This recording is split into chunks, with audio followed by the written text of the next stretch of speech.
saber se é verdade ou mentira o que nós pregamos, se você vir aqui e obedecer. Por isso eu sempre digo que se você vir e obedecer e a sua vida não mudar, eu como a Bíblia, eu rasgo a Bíblia e vou servir o diabo, é isso mesmo. Porque a minha inteligência se recusa a aceitar, crer numa palavra que fica só no papel.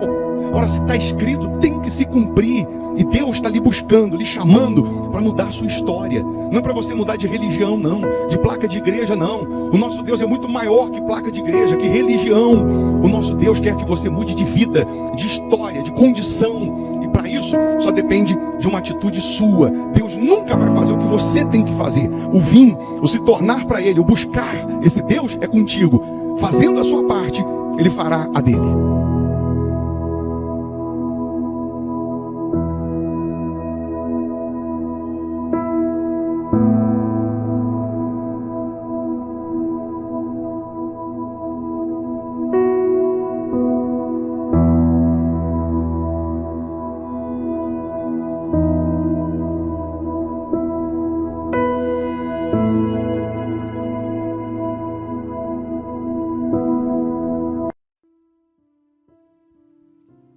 Muito bom dia, sextou, né?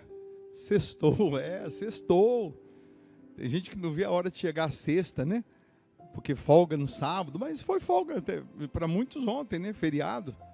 Mas enfim, folga ou não, sextando ou não, nós estamos aqui falando com Deus todos os dias, apresentando a Deus as nossas primeiras palavras, os nossos primeiros pensamentos. E lhe convido a orar conosco.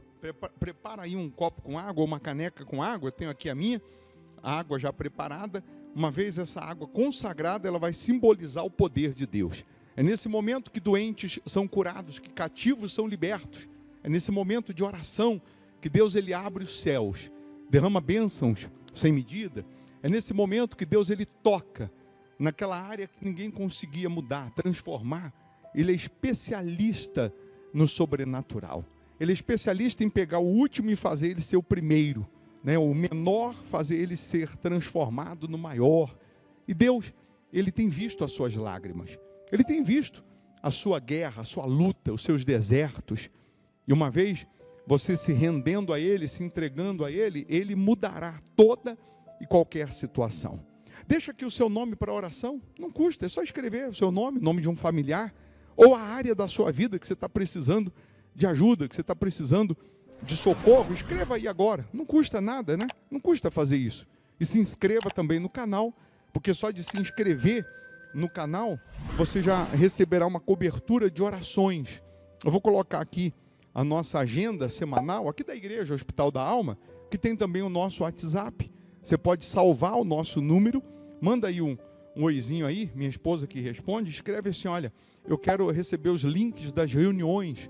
Aí ela vai salvar o seu número também e vai te colocar numa lista de transmissão, e todas as vezes que nós estivermos aqui ao vivo, você já recebe aí direto no seu WhatsApp o nosso link, tá bom?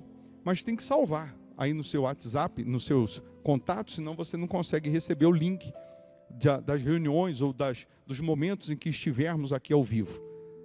Faça isso agora. E aí tem os dias que nós temos culto, né?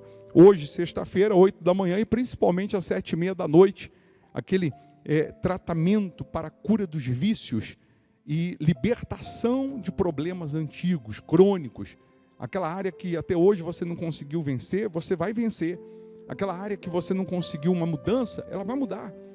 E claro, quem mora fora de Belo Horizonte, porque a nossa igreja fica aqui em Belo Horizonte, Avenida Amazonas, 1744, aqui em BH, Minas Gerais, mas quem mora longe, não dá para vir, aí você assiste virtualmente às 7h30 da noite.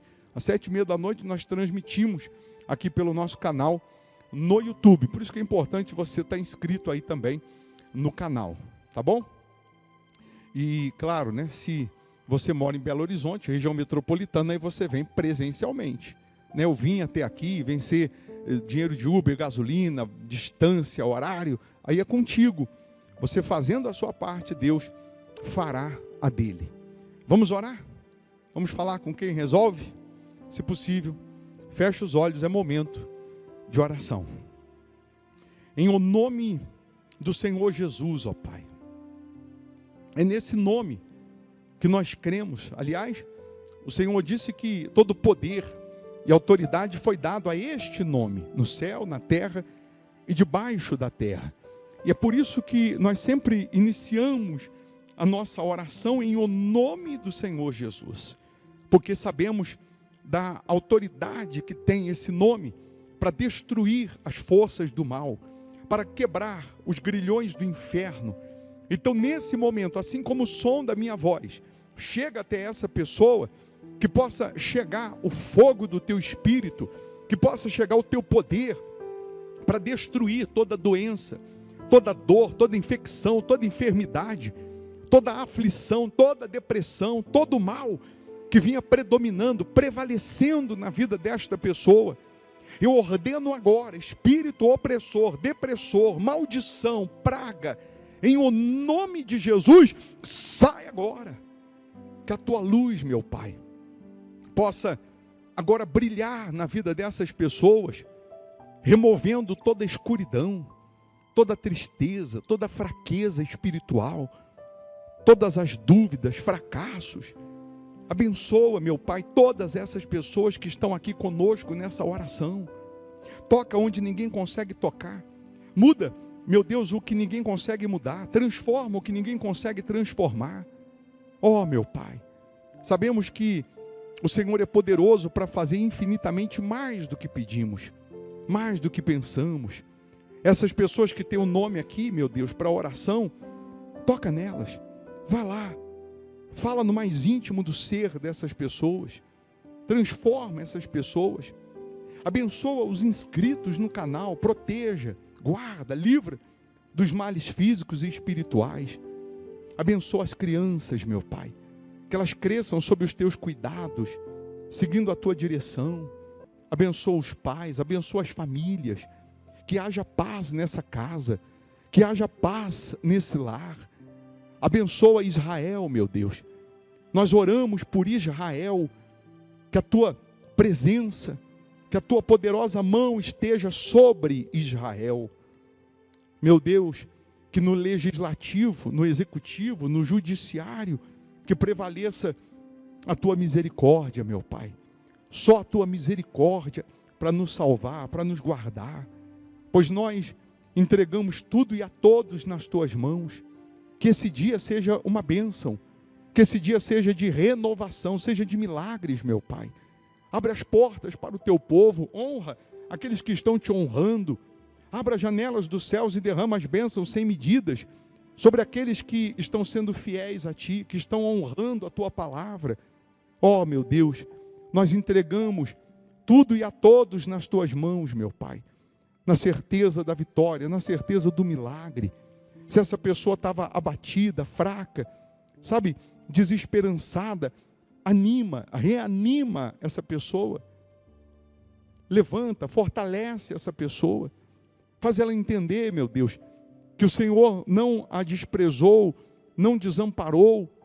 Faz ela entender que a vontade que ela sente de te buscar, de te servir, essa vontade é o Senhor quem está chamando.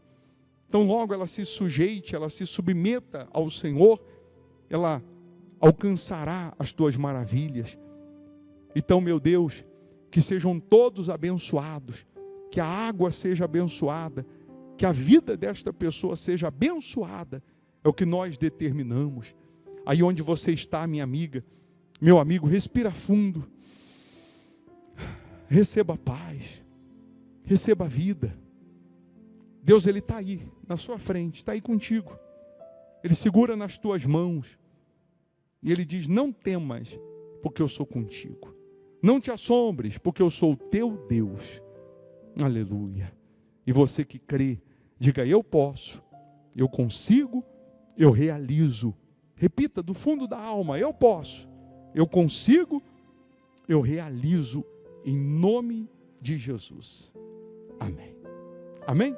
Eu tenho sempre falado com as pessoas que, ao invés de ficar murmurando, reclamando, para ela confessar, para ela profetizar essa frase, eu posso, eu consigo, eu realizo.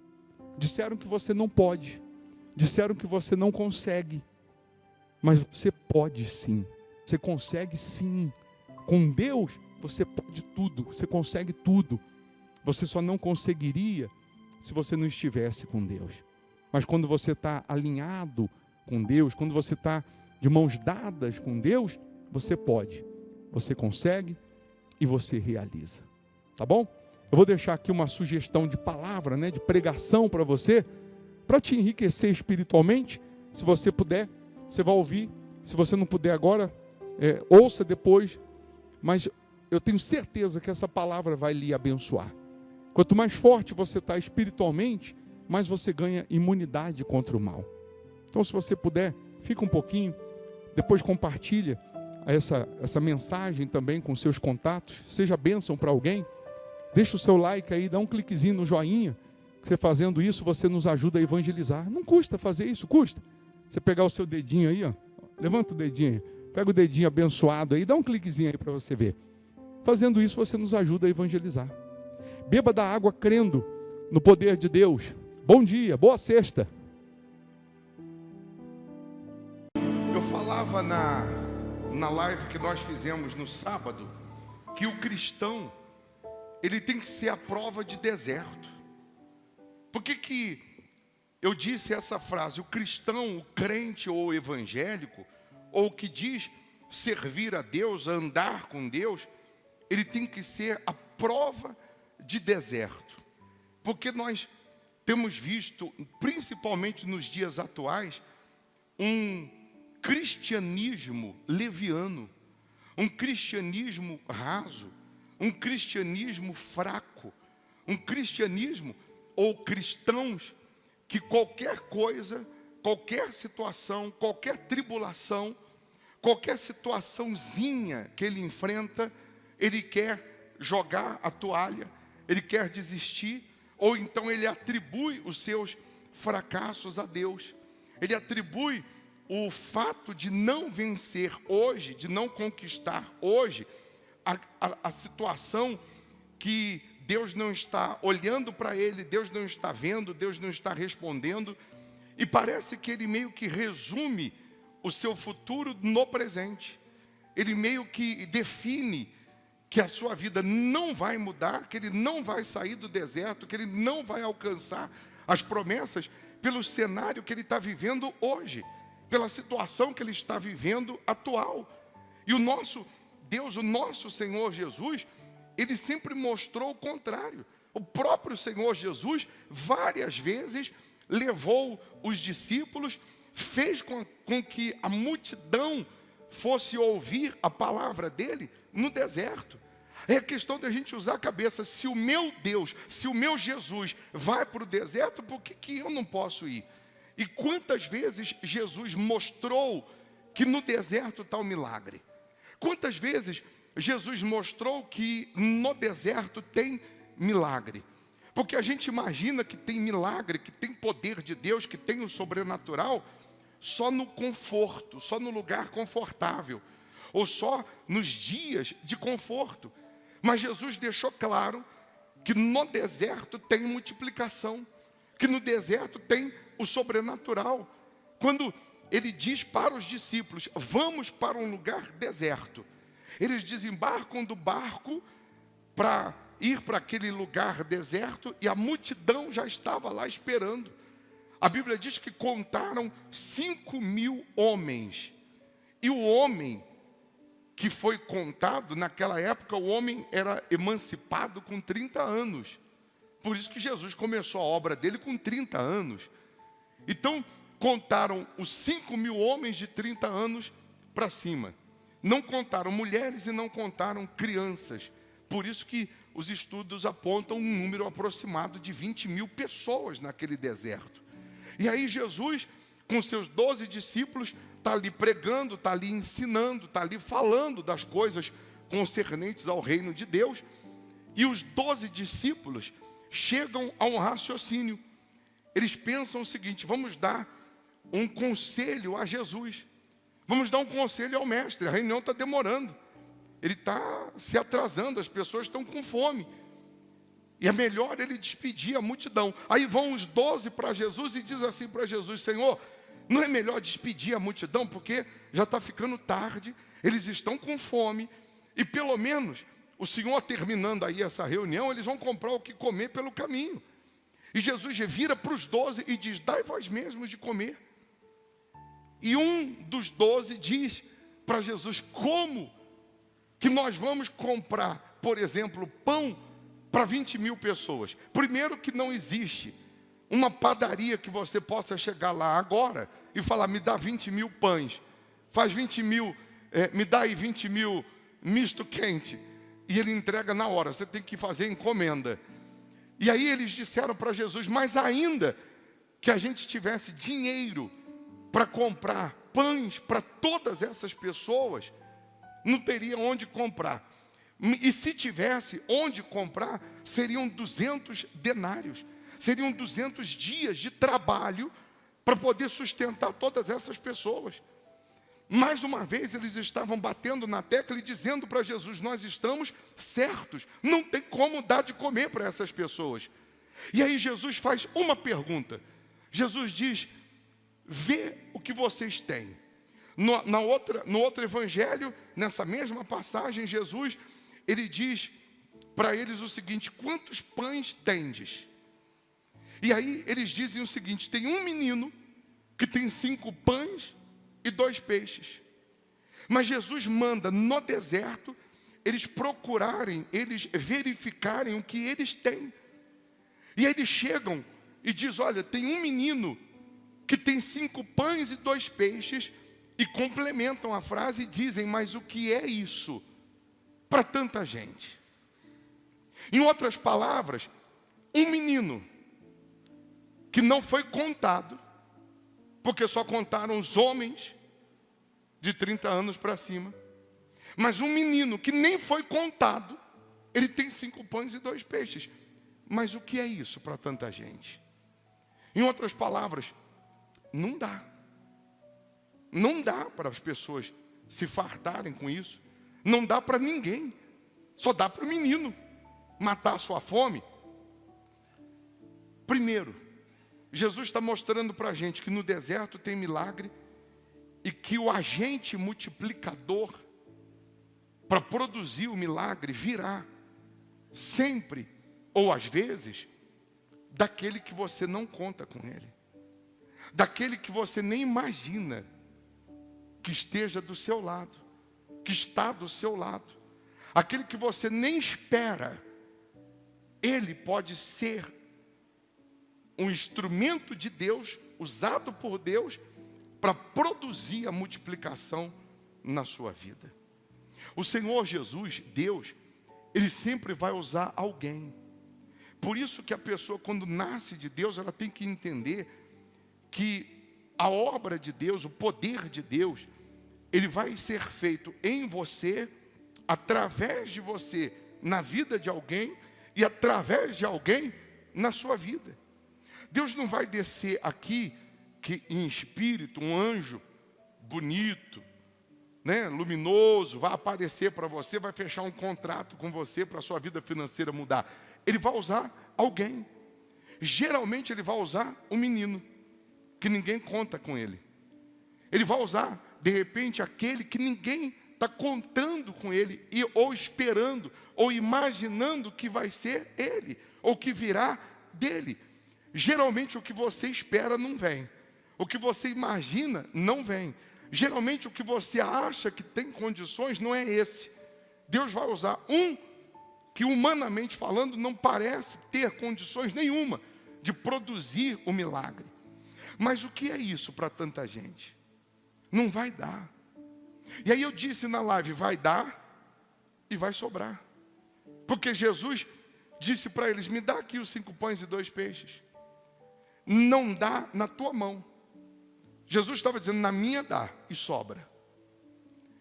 Porque para que ele multiplique, o sobrenatural aconteça, tem que ter alguma coisa. Por isso que ele disse: o que vocês têm aí? Vai ver. Por isso Jesus está dizendo: o que você tem ainda na sua mão? Não, mas o que eu tenho aqui ainda na minha mão, não dá. O que sobrou, não dá. Ou o que eu tenho, Não dá para resolver a minha vida, não dá para realizar o meu sonho, não dá para comprar o que eu quero, não dá para pagar o que eu quero, não dá para adquirir o que eu quero. Mas o que você tem? Pega uma calculadora, pega aí o celular, me ajuda a fazer uma conta. Você que estudou mais do que eu e precisa de calculadora para fazer, faz aí 0 vezes 1 milhão. Ué, não dá para multiplicar? 0 vezes 1 milhão não dá? Dá quanto? Dá 0. Por quê? Porque não tem agente multiplicador. Por isso que Jesus falou assim: o que vocês têm aí? Vai ver o que vocês têm. Não, a gente tem um menino aqui com 5 pães e 2 peixes. Mas não dá para matar a fome nem dos 12 discípulos. Não dava nem para os 12. Quanto mais para 20 mil pessoas. Mas já dá para multiplicar. Já é um agente multiplicador. Faz aí 7 agora. Porque não era 5 pães e 2 peixes. Então pega 7 vezes 1 milhão. Já dá 7 milhões. Já melhorou a conta na calculadora. Ou não? Já não dá para multiplicar? Matematicamente já não dá? E se fosse 1 vezes 1 milhão? Já dá 1 milhão. 1 vezes 1 bi? Já dá 1 bi. Deus só precisa de 1. Não precisa nem de 7. Deus só precisa que eu faça, que eu pegue o umzinho que sobrou. Pega o que sobrou, que não dá para resolver seu problema, e coloca na mão dele. Pega o que sobrou da sua fé. Sobrou alguma coisa. Não, mas minha vida foi destruída, foi destroçada, tempestade, dificuldades, decepções, aflições. Mas pega o que sobrou e coloca na mão de Deus, que vai multiplicar. Quando o navio se despedaçou na época de Paulo, ele disse assim: se agarre em tábuas e vai nadando, que ninguém vai morrer. Ele quis dizer: se agarra no que sobrou, pelo menos, que você vai se salvar. Mas, ô bispo, a minha vida se despedaçou, minha família se despedaçou, minha empresa se despedaçou, meu casamento se despedaçou, mas sobrou uma tábua. Pega a tábua, se agarra a ela e continua nadando, que você vai sair dessa tempestade, você vai vencer. Se agarre à fé, se agarre a Deus, que haverá multiplicação. Ele está dizendo: no deserto tem milagre, no deserto tem um sobrenatural. E aí ele pega os 5 pães e 2 peixes, sabe o que ele faz? Ele apresenta a Deus os 5 pães e 2 peixes, ele divide 5 pães e 2 peixes em 12. Ele dá um pedaço de pão para cada discípulo, um pedacinho de peixe para cada discípulo. Ele diz para os discípulos: avise a multidão, avise as pessoas para se assentarem em grupos de 100 e grupos de 50, que eles vão comer. Não dá nada ainda para eles, não entrega nada ainda nas mãos deles. Manda eles se agruparem, se organizarem em grupos de 100 e grupos de 50, aqui no deserto, que eles vão receber o pão, que eles vão se alimentar. Você imagina, Jesus estava nos ensinando o seguinte: para você receber o milagre, você tem que se organizar. Você não consegue organizar a sua família na hora do almoço, na sua casa, com 3 pessoas. Você não consegue organizar a sua casa, que só tem 4 pessoas, que na hora do almoço um quer comer no quarto, outro quer comer na sala, outro quer comer no banheiro, e você não consegue organizar. E Jesus estava mostrando: organiza para receber o milagre, porque vai acontecer o milagre. Mas você tem que organizar. Você não acha que na hora que os discípulos passaram falando: ó, vocês 50 senta lá, os 100 senta lá, espera. Você não acha que tiveram pessoas que foram embora, reclamando, murmurando? Por muito menos tem gente que reclama, por muito menos tem gente que desiste. Você não acha que tiveram pessoas que foram embora antes da reunião terminar, antes de esperar para ver o que ia acontecer? Com certeza, pessoas foram embora reclamando, depois ficaram sabendo do que aconteceu. Quantos que no deserto que ela estava vivendo, Ao invés dela esperar mais um pouco, ao invés dela obedecer, ao invés dela confiar, ao invés dela depositar sua fé em Deus, ela acabou esmorecendo, desanimando, reclamando e desistiu de obedecer e não permitiu Deus concluir o que Ele ia concluir, não permitiu Deus fazer o que Ele ia fazer. E aí, quando eles se organizam, os discípulos recebem os pães, a divisão dos pães, para entregar para as pessoas. Você imagina, os discípulos, eles ainda não tinham o Espírito Santo.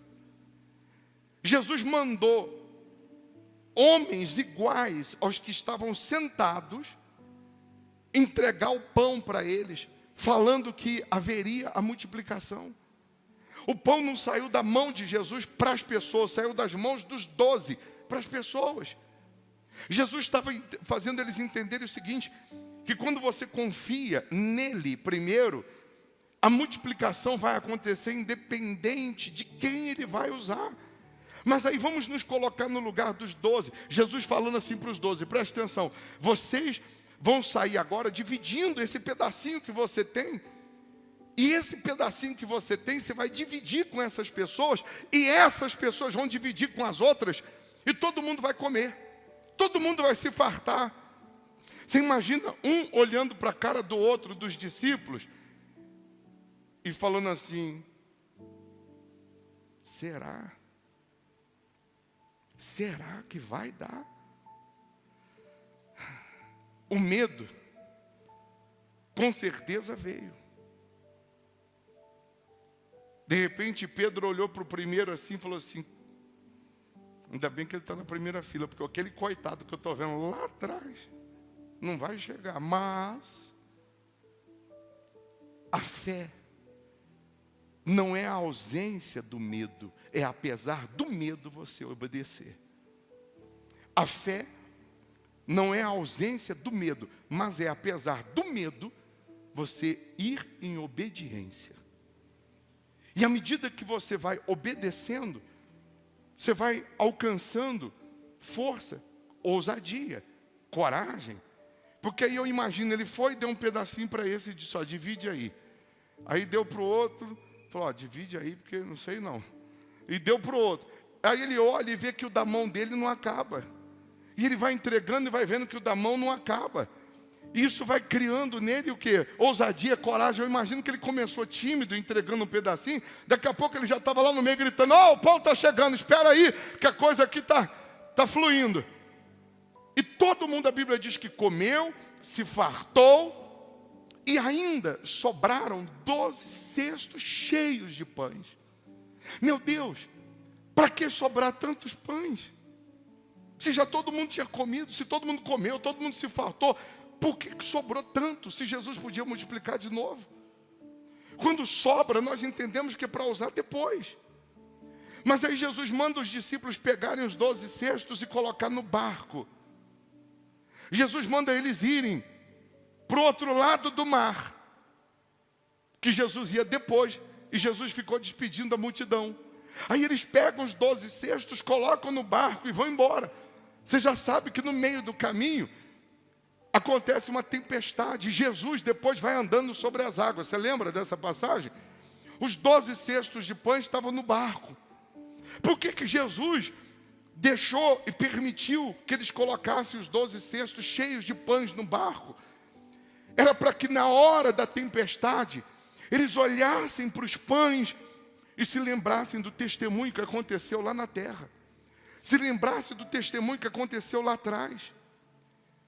Você está vivendo hoje uma tempestade e Jesus está mandando você olhar e lembrar do que Ele já fez na sua vida lá atrás e não se esquecer. Jesus está falando para você, olha para o que eu já fiz na sua vida. Olha para o que já aconteceu lá atrás. E assim como Ele multiplicou os pães lá atrás, Ele estava dizendo, essa tempestade aqui não vai te matar. Essa tempestade aqui não vai te afundar, não. Essa tempestade aqui não vai te destruir, não. Então tem situações que você está vivendo hoje, que Jesus está dizendo, olha, lembra do que eu já te livrei lá atrás. Lembra do que eu já fiz lá atrás. Não é essa tempestade que vai te derrubar ou que vai te matar. E ele também está falando, se a gente está no deserto, que no deserto tem milagre. É só a gente crer.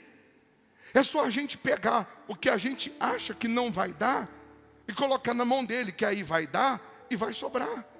Essa é a frase que você tem que falar toda vez que o espírito da dúvida, o espírito do diabo soprar na sua mente, dizendo, não vai dar, você não vai conseguir. Você não vai conseguir pagar essa dívida, você não vai conseguir perdoar, você não vai conseguir sair dessa situação, você não vai conseguir a cura, você não vai conseguir isso, você não vai conseguir aquilo. Você tem que falar, vai dar e vai sobrar. Vai dar, vai sobrar saúde. Vai sobrar saúde para você que está aí numa situação crítica, desenganado pela medicina. Vai sobrar saúde, vai ser curado, vai dar e vai sobrar saúde. Vai sobrar alegria, vai sobrar paz para você que está vivendo um deserto dentro de casa. Vai sobrar prosperidade para você que está numa situação difícil, faltando até o básico. Mas é nessa hora que você tem que pegar os seus 5 pãezinhos e 2 peixinhos e colocar na mão de Jesus. Em outras palavras, no deserto ou na tempestade, você tem que ser fiel. Vivendo no deserto, no barco ou no conforto, você tem que obedecer. Você tem que se sujeitar a Deus, ser fiel a Ele, que a palavra dEle não falha. A promessa dEle não falha. Aí, o pastor, eu estava agora à tarde orando e falando assim, meu Deus, me dá uma mensagem para falar agora à noite. Me dá uma palavra para falar com as pessoas agora à noite. E aí Deus falou assim, mas eu já te dei, eu já te mostrei. E qual? Na hora veio, o pastor Renato me mostrou um celular, que alguém que conserta celular deve ter mandado, todo destruído, a frente, atrás, todo quebrado, os 2 lados, destruído, mas destruído o celular. Aí ele me mostrou e o rapaz do vídeo, eu nem dei tanta importância na hora que ele mostrou. Aí o rapaz mostra lá que aquele celular que aparentemente não tinha conserto, não tinha condições de restaurar, aí ele mostra depois ele restaurado, trocou a frente, trocou a carcaça, trocou isso, trocou aquilo, e está lá o celular intacto.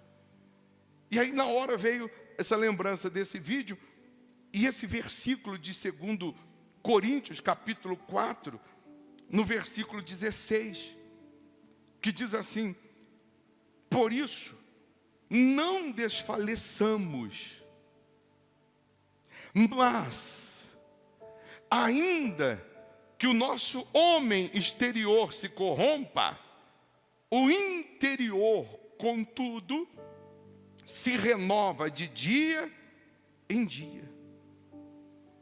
Aí eu estava fazendo essa alusão. O celular estava todo destruído, a carcaça, mas só teve conserto porque provavelmente a placa dentro ela estava intacta. A nossa guerra, a nossa luta, as nossas dificuldades aqui fora podem até nos moer, vamos falar assim, por fora. Podem nos atingir por fora. Pode deixar a gente um bagaço por fora. Mas se dentro nós estivermos ligados a Deus, se dentro nós estivermos alicerçados com Deus, se aqui dentro nós temos essa vida com Deus, nós vamos nos renovar, nós vamos vencer essas tribulações. E Paulo, melhor do que ninguém, pode mostrar isso. Ele que foi apedrejado, ele que passou por naufrágio, ele que passou por injustiça, traições, ele que passou por dificuldades, por aflições, por fome, por isso, por aquilo, e nada disso pode atingir dentro a fé, nada disso pode roubar a fé, nada disso pode desanimar a fé. Pelo contrário, quanto mais pedradas, quanto mais deserto, quanto mais aflições, quanto mais dificuldades, ele se fortalecia mais, porque ele sabia que todas aquelas injustiças, todas aquelas situações só estavam acontecendo porque ele estava chegando mais perto do céu, porque ele estava chegando mais perto de Deus. E a vida dele não se resumia a esta vida. Ele sabia que esse corpo, mais cedo ou mais tarde, vai morrer, vai voltar ao pó, vai para o cemitério, vai voltar ao pó, mas ele que estava dentro do corpo, ele sabia que ele teria uma eternidade pela frente. Por isso ele disse isso, por isso não desfaleçamos. Mas ainda que o nosso homem exterior se corrompa, o interior, contudo, se renova de dia em dia. Aí ele chama das tribulações, ele chama de leve. E olha que ele gemeu, hein?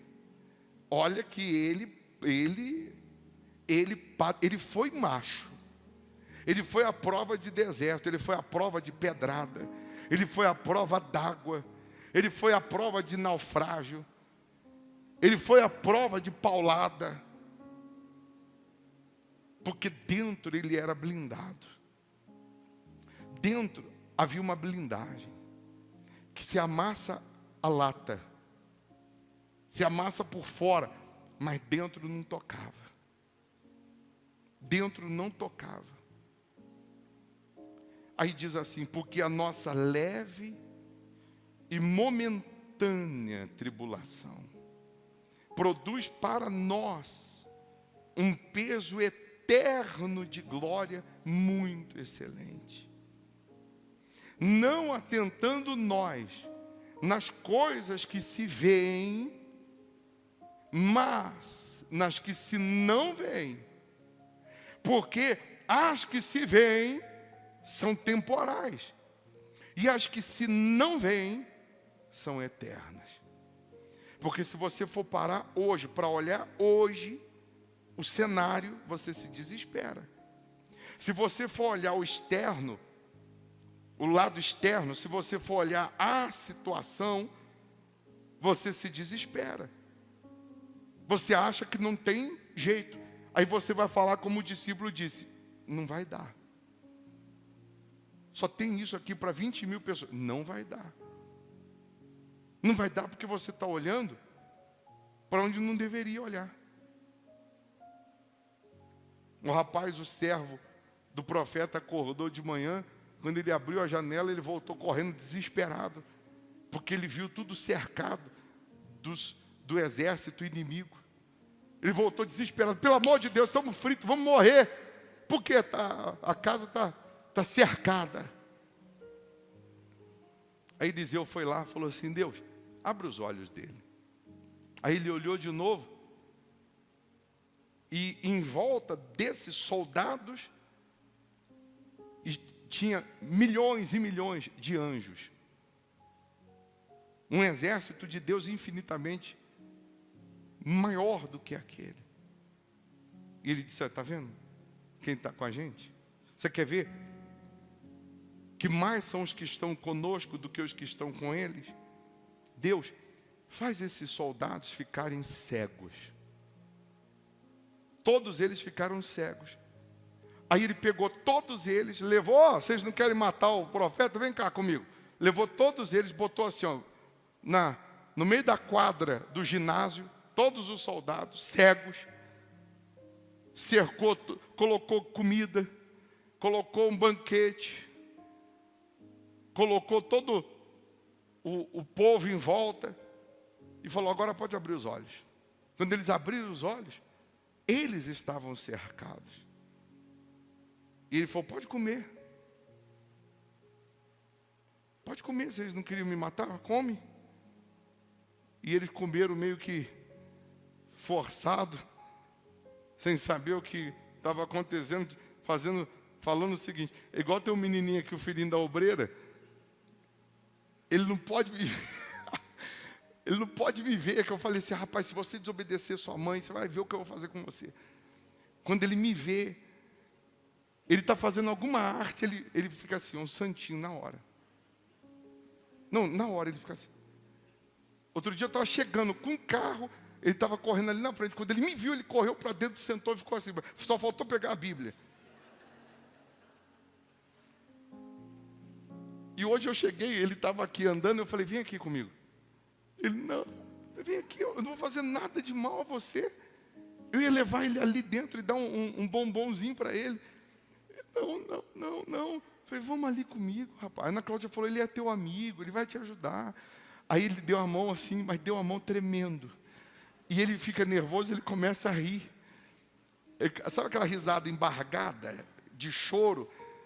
Aí deu a mão para mim. Aí quando eu fui abrir o elevador, ele correu, puxou minha mão, correu para a mãe dele.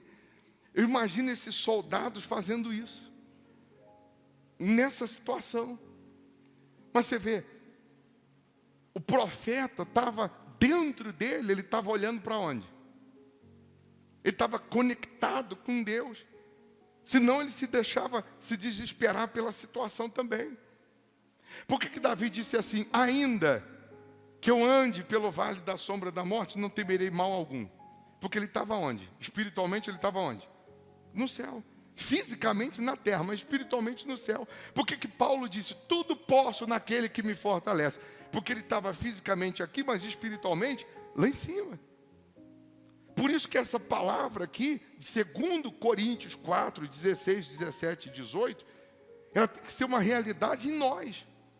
Ainda que o exterior se corrompa, o interior se renova. E aí você acabou de cantar: o deserto vale ouro. Porque nesse deserto que você está enfrentando, que você está vivendo, que está um milagre. Não foge dele não. Não reclama desse deserto não, porque é aí que está o milagre. Não chora, não reclama por conta desse deserto não, porque é aí que está o sobrenatural. Jesus está aí também, nesse deserto. Você não está sozinho não. Quem falou que você estava sozinho? É só contar com Ele. É só confiar. Amém? Nós vamos participar da Santa Ceia, que é o pão e o cálice, o suco de uva, que representa o sangue de Jesus, e o pão que representa a carne de Jesus. Mas é nessa Santa Ceia que você renova a sua aliança. É nessa Santa Ceia que você renova os seus votos. Como vencer o homem exterior? Como estar bem no homem interior? É você reconhecer os seus erros, se está vivendo no pecado, abandonar o pecado. É pedir perdão e abandonar o pecado. É você se limpar da vida velha, se renovar espiritualmente, para que forte dentro você consiga superar as lutas ou as pedradas que vêm do lado de fora. E daqui a pouco o exterior vai estar renovado também. Você faz um corte aí na sua mão, ele fica aberto, o corte aberto a vida inteira, ele vai cicatrizando, daqui a pouco ele fecha. Daqui a pouco o exterior está resolvido também. Então é nessa Santa Ceia que você consegue agora cuidar do que está dentro. Estando bem dentro, você vai ficar bem do lado de fora. Resolvido dentro, você vai estar bem resolvido do lado de fora. A sunamita deixou o filho morto em casa. No meio do caminho, perguntaram para ela: vai tudo bem? Ela disse: tudo bem. E estava bem? O filho estava morto. Ela disse: está tudo bem. Tudo bem. Mas o filho estava morto em casa. Por que ela disse vai tudo bem? Porque ela sabia que ia ficar tudo bem. Fé é isso, é certeza do que eu ainda não vi, mas eu vou ver. Eu ainda não recebi, mas eu vou receber. Eu ainda não consegui, não conquistei, mas eu vou conseguir ou vou conquistar. Então eu já profetizo. Eu já determino.